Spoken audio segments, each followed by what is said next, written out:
Bom, na nos bisa hopi trabalho, mimpo bisa no, passou essa eta cada coisa que borrasse tem hopi cos marana je, hopi cos para ter conta com né, e a hora que acaba nos inscrição a começar acaba e essa eta local que nós está primeira para a noite. Mas ik raad het bij die parte de apertura oficial,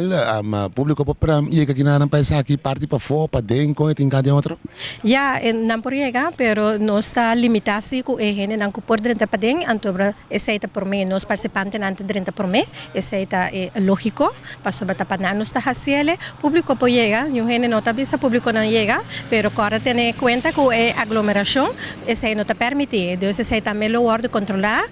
para via de autoridade não.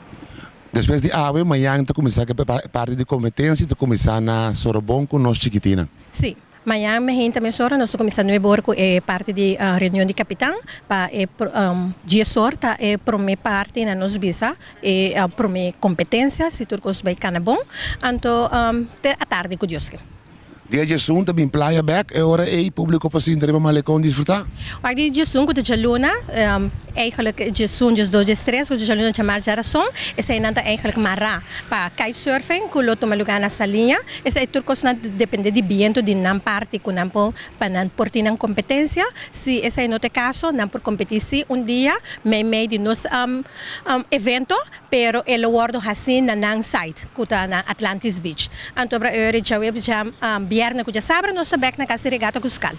De casa que lixa o microfone na aba para evitar toch nossa comunidade bem desfrutar de competência na Ribelamang. Sim, nós temos malecão basta largo, então você sentar na diferente área, se você quer desfrutar de competência na cotinha em Bahia de Kralendijk, então me está invitar para o de Bonaire para back de nos